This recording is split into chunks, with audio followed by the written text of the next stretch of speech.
Et salut à tous les amis, c'est CryptoPartage, c'est un plaisir de vous retrouver pour cette nouvelle vidéo, nouvelle semaine aussi, j'espère vraiment que vous allez tous très bien. Les whales continuent d'accumuler du Bitcoin, c'est l'information que je voulais vous partager en début de vidéo.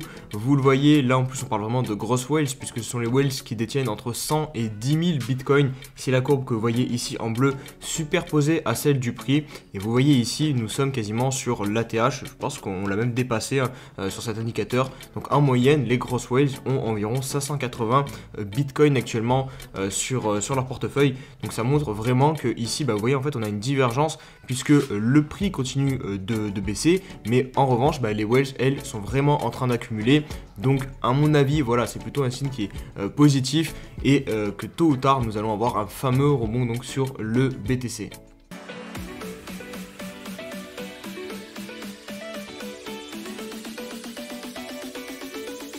Au niveau de la map crypto, on se retrouve donc sur CoinGecko aujourd'hui puisque le site que j'utilise habituellement bug un petit peu. Alors globalement la map était dans le rouge ce matin, on commence donc la semaine pas de la meilleure des manières avec un Bitcoin aux alentours de 37 000 $, donc il perd 3% sur 24 heures, l'Ether aux alentours de 2500 $, Polkadot 17 $, moins 7%, Terra Luna moins 12%, c'est ça que je voulais aussi vous notifier, 44 $ pour Luna, et pareil pour Atom, on a quand même une grosse correction, 26 $, on a perdu le support des 30 $, il faudrait faire un petit point sur l'analyse technique, moins 10% sur 24 heures, le Litecoin à 100 $, moins 5%, TRX, pareil, moins 5%, enfin bref, globalement, on a un début de semaine assez compliqué donc sur les crypto-monnaies, ou du moins les altcoins, puisqu'en soi, la correction sur le Bitcoin reste encore assez raisonnable.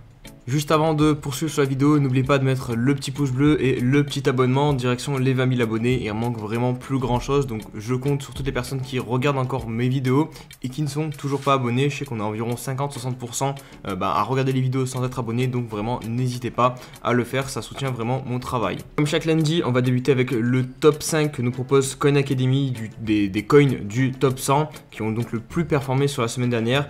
En première position, on se trouve donc le RNDR avec plus 50%, vient ensuite la crypto Flow plus 31%, LRC 29%, le Bora 29% et TFuel pour conclure ce classement avec plus 26%. TFuel, c'est le gaz tout simplement de l'écosystème Theta, donc j'aimerais bien vérifier s'il n'y avait pas eu un pump aussi sur Theta, parce que c'est une crypto qui m'intéresse pas mal. Hop, on va vérifier ça. Ouais, non, même pas, donc c'est assez bizarre que le gaz est pump, peut-être une raison que je ne connais pas du coup, mais en tout cas le TFL fait partie de ce top 5. On arrive en fin de mois, il est donc le temps aussi de faire le bilan sur ce fameux sondage qui pour le moment fonctionne plutôt bien puisqu'à chaque fois vraiment la minorité l'a emporté. Donc là nous sommes le 31, donc demain nous passerons en février, donc voilà, à moins d'un retournement de situation d'ici ce soir avec un Bitcoin qui repasserait au-dessus de 40 000 $, et nous allons bien clôturer ce mois de janvier sous les 40 000 $ et donc la minorité va l'emporter. N'hésitez pas à venir tout de suite me suivre sur Twitter puisque je vais refaire un sondage pour début février. Par contre, je compte sur vous, vraiment votez ce que vous pensez réellement et commencez pas à voter l'inverse juste parce que vous savez qu'en général c'est plutôt la minorité qui va l'emporter parce que sinon ça va totalement biaiser le sondage. Une information importante, c'est la dominance de l'USDT, donc le stablecoin le plus utilisé actuellement sur le marché crypto. Et vous le voyez ici, donc comme nous le met bien en avant TraderJ, nous sommes sur un niveau de dominance avoisinant les 5% et ce niveau est extrêmement important puisque vous l'avez vu dans le passé par 2 fois, il a donné le bottom exact du Bitcoin et derrière il y a eu des gros mouvements d'ampleur à la hausse pour le BTC. Alors le premier c'était en septembre 2020 où le Bitcoin est passé de 9 800 $ jusqu'à 64 800 $ et le deuxième c'était en juillet 2021, donc nous sommes passés de 29 000 $ jusqu'à 69 000 $. Évidemment quand la market cap de l'USDT augmente, ça veut juste dire que les personnes se réfugient sur le Tether, mais au bout d'un moment en général ces personnes qui sont venues dans la crypto-monnaie, elles aiment bien le Bitcoin, donc forcément tôt ou tard dès qu'elles vont retrouver des prix attractifs ou qu'elles jugeront attractifs sur le Bitcoin et les crypto-monnaies, ces stablecoins iront très probablement être investis sur les cryptos et c'est pour ça qu'on aura donc une nouvelle vague de hausse sur les cryptos. En ce moment sur l'écosystème Elrond, il y a pas mal de nouvelles cryptos qui sont en train de se créer et on voit surtout ça sur Twitter. En fait, c'est des espèces, c'est pas des giveaways, mais c'est des airdrops où vous allez renseigner votre hero tag. Donc votre hero tag, en gros, c'est votre nom de portefeuille sur le Maillard, sur le portefeuille Maillard que vous avez donc sur Elrond, et vous avez juste à rentrer ça et il vous envoie des tokens. Donc ici, Robin nous dit donc depuis le Water, donc ça c'est un des tokens qui a été envoyé, on a un droit à un airdrop de Fire, Air, Earth. N'oubliez pas que n'importe qui peut créer un token sur Elrond en 1 minute max et que ces tokens ne vaudront probablement rien parce que déjà il faut 100K de liquidité pour que le token soit pas sur le Maillard Dex. Donc moi je voulais surtout en fait revenir sur le fait que de faire attention avec ce genre de projet et de cadeaux gratuits. Ne renseignez pas des informations trop personnelles. Vous pouvez mettre votre hero tag, voilà, il n'y a rien de dangereux à donner votre adresse perso crypto puisqu'on ne peut vous envoyer que des cryptos. Par contre, à partir du moment où vous allez interagir avec cette crypto-monnaie et ouvrir peut-être des smart contracts par exemple, là il faut faire attention. Donc je vous préviendrai si jamais c'est le cas avec ces tokens, puisque notamment sur le Discord on en parle pas mal et justement on vous a fourni en avance tous ces airdrops auxquels vous avez pu participer. Donc d'ailleurs n'hésitez pas à venir nous rejoindre aussi sur le Discord. Mais c'est vrai que voilà, c'est un petit peu bizarre ce qui est en train de se passer là sur Elrond. Peut-être une shitcoin season sur Elrond où voilà, beaucoup de projets vont fournir des airdrops. Après les gens vont peut-être FOMO sur ces tokens qui à part leur nom là, qui jouent à s'amuser sur les 4 éléments, donc l'eau, la terre, l'air. Franchement je sais pas où ça va aller, mais en tout cas tant que c'est gratuit et que potentiellement ça peut nous faire gagner de l'argent, on va prendre, voilà, on va pas cracher dessus, mais il faut quand même rester vigilant et c'était vraiment sur ce point que je voulais insister. Au niveau des news importantes, on a Google Cloud qui crée une nouvelle équipe dédiée aux crypto-monnaies. Alors cette équipe aura pour but donc de se concentrer sur la construction de produits et services basés sur la blockchain, avec notamment ici ils ont mis quelques petits exemples, donc participer à la validation des nœuds et à la gouvernance on-chain avec des partenaires sélectionnés, aider les développeurs et les utilisateurs à héberger leurs nœuds sur le cloud le plus propre du secteur en soutenant leur initiative environnementale. Donc il y aura une petite partie basée aussi sur l'environnement. Héberger plusieurs ensembles de données, BigQuery, donc notamment l'historique complet des transactions du Bitcoin, l'Ether, Bitcoin Cash, Dash, Litecoin. Bon, bref, je vais pas vous faire toute la liste. Et enfin, dernier petit point, Google a aussi l'intention de permettre directement aux clients du Google Cloud d'effectuer des paiements en crypto-monnaie. Raphaël Bloch qui nous communique cette information, donc c'est le groupe Carrefour qui se lance dans le métaverse. Donc le géant français de la distribution a acheté une parcelle dans The Sandbox, donc avec le token 100 notamment, donc qui est l'un des plus gros métaverses actuellement avec Decentraland. Vous le voyez ici à l'écran, la plateforme que donc Carrefour a acheté. Franchement, je trouve cette news assez dingue. Hein. Bon, Google, Apple, Microsoft, les entreprises tech, je comprends un peu plus qu'elles se lancent déjà dans le métaverse et sur les cryptos, mais là pour le coup, le groupe Carrefour, c'est pas du tout une entreprise tech, et de voir qu'elle achète une parcelle carrément sur un métaverse, je vous avoue, moi je trouve que ça me fait bizarre en tout cas.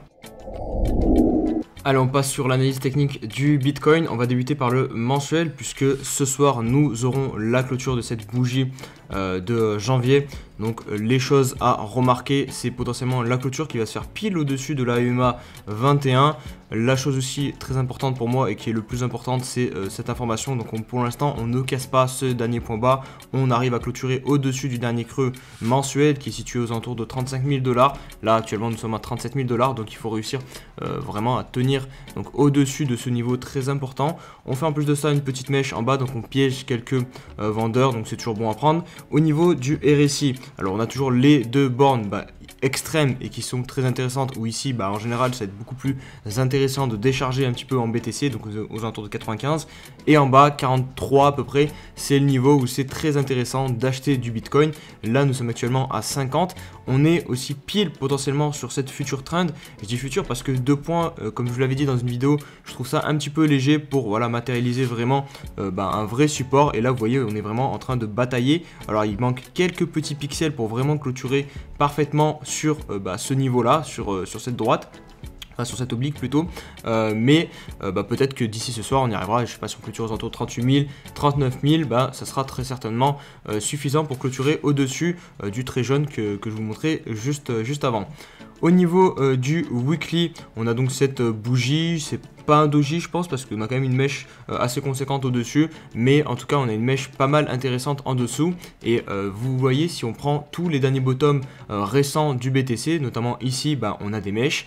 Ici, même lors du crash de mai, on a eu des mèches, parce que si je me mets en daily, ça marche pas vraiment, puisqu'en daily, très souvent, on vient combler dans les mèches. Par contre, si on prend un peu plus de recul, et notamment le weekly et même le mensuel, ça marche. Regardez, ici, on avait eu énormément de mèches à ce niveau-là, et on avait posé un bottom intéressant sur cette unité de temps. Et là, regardez, c'est exactement la même chose. À chaque fois, il y a des mèches sur les bottoms, et ensuite, on repart. Donc là, ça peut être plutôt intéressant, parce que je vous dis, quand on a des mèches comme ça veut dire une chose, ça veut dire que des vendeurs ont été piégés, c'est-à-dire que des gens ont vendu dans les mèches parce que le prix est allé à ce niveau là, donc il y a forcément des gens qui ont vendu, et là actuellement le prix est plus haut, donc ces gens soit sont en perte si par exemple elles ont shorté, ou soit elles ont vendu un bitcoin moins cher de ce qu'il vaut actuellement, et potentiellement ça va les faire acheter beaucoup plus haut.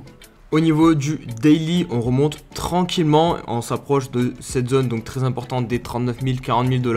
Donc voilà, vous connaissez les choses importantes, je vous le dis souvent dans les vidéos, donc c'est la trend qui est toujours baissière ici, qu'on n'a toujours pas cassé. Les moyennes mobiles, les MA 21 maintenant, on se rapproche vraiment beaucoup de celles-ci, mais on est toujours baissier, elles sont toujours orientées à la baisse. Au niveau du RSI, regardez, on est venu chercher pile poil la trend, et on a fait pour l'instant nous repousse, donc ça aussi ça sera un signal à surveiller quand on cassera cette trend qui dure maintenant depuis le 19 octobre 2021, et avec le top du BTC, enfin plutôt celui-ci, puisqu'on avait eu du coup une divergence ici qui s'était mis en place sur le RSI, mais oui, du coup ça fait longtemps qu'on a cette trend, et pour l'instant on ne la casse pas, donc on arrive tout proche des endroits de breakout qui pourraient être vraiment significatifs, hein. Si vraiment on a une bougie comme ça d'impulsion avec des volumes en plus qui rentrent, là pour le coup ça pourrait être très intéressant, parce qu'on casserait d'un point de vue technique pas mal d'éléments techniques, notamment la trend, comme je dis, on récupère la moyenne mobile, le RSI on casse aussi, donc ça serait assez intéressant pour le Bitcoin. On serait un peu plus serein au niveau du court terme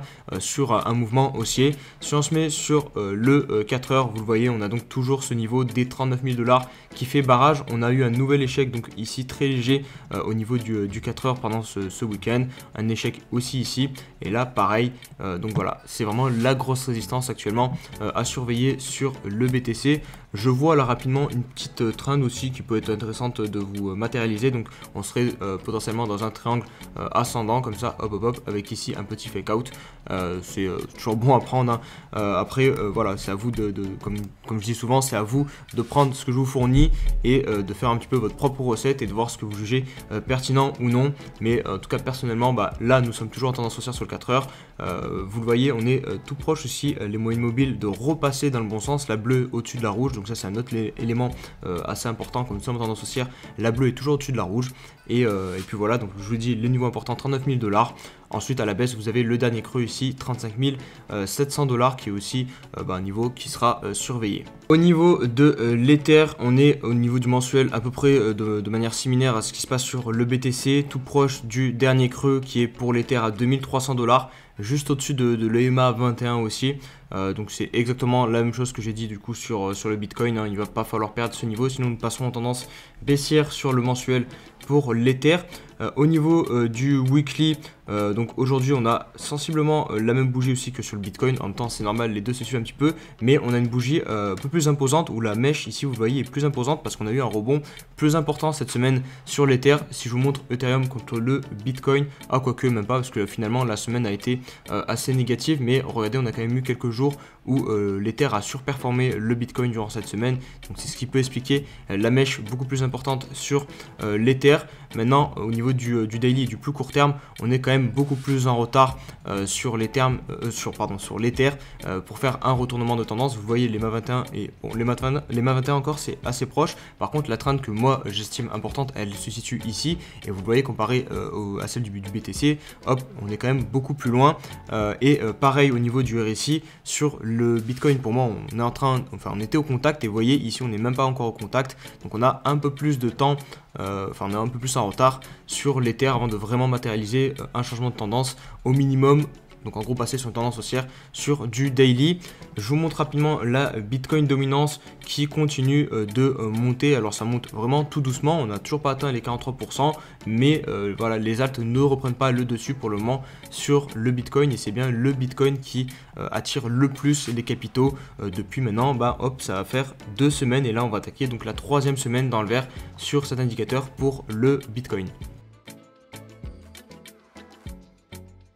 Et on va se retrouver pour la question de l'abonné. Alors aujourd'hui une question de Titou Moi qui me dit: salut, c'est pas trop volatile pour avoir un salaire en Bitcoin, puisque dans ma dernière vidéo je vous faisais part de la news comme quoi le Bitcoin pouvait devenir monnaie officielle dans un état des États-Unis. L'état c'est celui de l'Arizona, et aussi on a déjà plusieurs maires américains qui reçoivent leur salaire en Bitcoin, et c'est vrai qu'on peut se demander à première vue comme ça comment on peut accepter d'être payé en Bitcoin, puisque c'est vraiment une monnaie qui fluctue énormément. Donc si on cherche de la stabilité dans sa vie, c'est un petit peu bizarre. Un jour peut-être que vous allez pouvoir vous acheter une voiture, le lendemain vous pouvez acheter juste une baguette. Alors j'exagère, mais voilà, je pense que c'est ce que tu veux dire, Titou.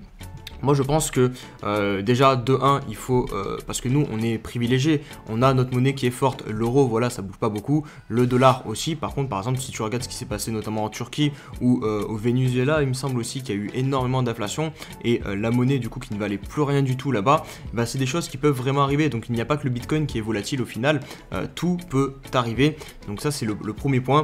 Et le deuxième point c'est qu'il faut bien commencer quelque part. Si personne un jour accepte prend ses salaires en Bitcoin, forcément on ne changera jamais la puissance du dollar, la domination du dollar. Donc il faut que petit à petit il y ait des personnes qui acceptent de convertir leur salaire en dollars, et donc de s'exposer à cette volatilité qui est pour le moment c'est vrai beaucoup importante sur le Bitcoin. Mais plus il y aura des personnes qui accepteront comme ça de vivre avec du Bitcoin, moins il y aura de volatilité, et plus du coup c'est un cercle vertueux au final, hein. Plus on pourra accepter d'avoir son salaire en Bitcoin. Donc je pense que vraiment c'est une chose qui prendra du temps. Peut-être que ça n'arrivera jamais, peut-être que voilà, recevoir son salaire en Bitcoin c'est trop, peut-être que le Bitcoin c'est uniquement une réserve de valeur comme l'or, et du coup je ne crois pas qu'on reçoit son salaire en or. Peut-être que dans des pays ça se fait, mais en France je crois pas trop. Mais voilà, c'est juste une question de vision en fait, et d'adoption en fait au final, puisque forcément si tout le monde est payé en Bitcoin, il y a moins de volatilité, et donc ça sera beaucoup plus intéressant de recevoir son salaire en Bitcoin que dans une monnaie imprimable à l'infini comme le dollar. Voilà les amis, j'espère que cette vidéo vous aura plu. Comme d'hab, première de la semaine, n'hésitez pas à me rejoindre sur tous les réseaux sociaux qui sont comme d'hab ici, vous le voyez, soit dans le commentaire épinglé ou en barre de description. Et puis je vous dis à tous une très bonne journée, et on se dit à demain. Allez, ciao ciao.